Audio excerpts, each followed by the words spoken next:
కోండి. అదే విధంగా ఈనాడు రైతులకు సంబంధించి తెలంగాణ ఉద్యమమే నీళ్లు. తెలంగాణ ఒక పక్కన కృష్ణా నది, ఇంకొక పక్కన గోదావరి నది. ఈ రెండు నదుల మధ్యన ఉన్నదే తెలంగాణ. ఉమ్మడి రాష్ట్రంలో అన్యాయం జరిగింది, ప్రాజెక్టులకు ఆలస్యానికి కారణమైంది. అందుకే 4 కోట్ల తెలంగాణ ప్రజలు తెలంగాణ కోసం నడుం బిగించి వందలాది మంది పిల్లల ఆత్మ బలిదానాలు చేసుకొని తెలంగాణ రాష్ట్రాన్ని సాధించుకున్నారు. ఇకనైనా మన సమస్య పరిష్కారం అవుతుంది అనుకున్నారు. ఈ సమస్య శాశ్వత పరిష్కారం అయితే ఈ తెలంగాణ భూములు బీళ్ల నుంచి పాడి పంటలతో సస్య సామలమైతాయని ఈ ప్రాంతం అనుకున్నది. 10 సంవత్సరాలు 2 సార్లు కేసీఆర్ గారికి అవకాశం ఇచ్చారు. 10 ఏళ్లలో ఏ ప్రాజెక్టు పూర్తి చేయలే, ఏ ఎకరాకు నీళ్లు ఇవ్వలే.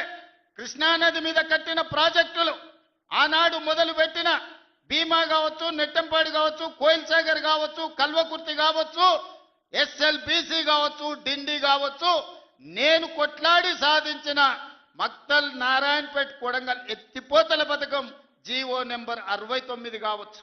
10 ఏళ్ళు మనకు అన్యాయం చేసిర్రు, మన పాలమూరుని ఎండబెట్టిండ్రు.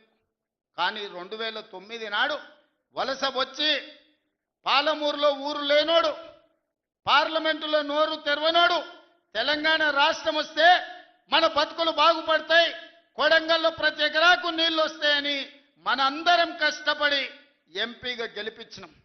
ఆయన ఎంపీ అయ్యిండు, తెలంగాణ రాష్ట్రం వచ్చింది, తెలంగాణకు ముఖ్యమంత్రి అయ్యిండు. కానీ మన కొడంగల్కు నీళ్లు రానియలే, ఏ ప్రాజెక్టు పూర్తి చేయలే. పాలమూరు రంగారెడ్డి ఎత్తిపోతలు అట్లనే ఉండిపోయింది, కల్వకుర్తి అట్లే ఉండిపోయింది. భీమా, నెట్టంపాడు, తుమ్మిళ్ళ, ఆర్డిఎస్ ఏ ప్రాజెక్ట్ అయినా తీసుకోండి, ఎస్ఎల్బిసి టన్నెల్ కావచ్చు, కృష్ణా నది మీద ఏ ప్రాజెక్టు పూర్తి చేయలే, ఏ ఒక్క ఎకరాకు నీళ్ళు ఇవ్వలే. కానీ 1,83,000 కోట్ల రూపాయలు 10 ఏళ్ల కాంట్రాక్టర్లకు బిల్లులు ఇచ్చిండు. 1,000 కోట్ల రూపాయలు వాళ్ళ కుటుంబం కమిషన్లు కొట్టింది. తొడుక్కోవడానికి చెప్పులు లేకుండే, వేసుకోవడానికి బట్టలు లేకుండే, చిరిగిపోయిన చెప్పులతోని రోడ్ల మీద తిరుగుతోళ్ళకి బెంచ్ కార్లు వచ్చినాయి. ఒక ఆయనకు ఎర్రవల్లిలో 1000 ఎకరాల ఫామ్ హౌస్ వస్తే ఇంకొక ఆయనకు జన్వాడలో 100 ఎకరాల ఫామ్ హౌస్ వచ్చింది, అల్లుడికి మొయినాబాద్లో ఫామ్ హౌస్ వచ్చింది.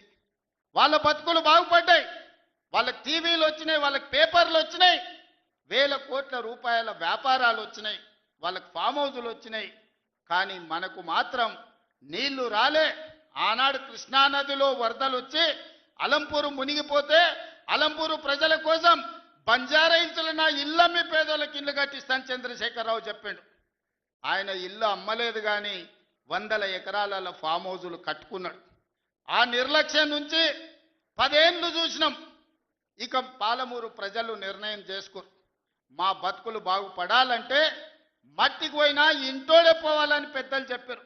ఇక వాణ్యవనో వీణ్యవనో ఎవనెవనో మోసేది లేదు. మా బిడ్డ ఈ మట్టిలో పుట్టి ఈ మట్టిలో కలిసిపోయి మా బిడ్డ ఈ తెలంగాణకు ముఖ్యమంత్రి ఉండాలి, మా బిడ్డ ఉంటేనే మా సమస్యలు పరిష్కారం అవుతాయని పాలమూరు మొత్తం ఏకమై తెలంగాణకి ఒక స్ఫూర్తిగా నిలబడి ఈ జిల్లా నుంచి మీరు ఆశీర్వదించారు. కాబట్టి ఈనాడు తెలంగాణ రాష్ట్రంలో మనం ప్రభుత్వాన్ని ఏర్పాటు చేసినాం. పడవ పెట్టిన ప్రాజెక్టులను ఒక్కొక్కటిగా పరిష్కరిస్తున్నాం. ఈ ప్రాజెక్టుల యొక్క సమస్యల్ని, ఈ ప్రాజెక్టుల యొక్క అనుమతుల్ని ఈరోజు సాధిస్తున్నాం. అన్నీ ఉన్నా అల్లు నోట్ల శని ఉన్నట్టు ఎన్ని అనుమతులు తెచ్చినా ఇవాళ 8 లక్షల కోట్ల రూపాయల అప్పు చేసి నా నెత్తి మీద పెట్టిపోయాడు.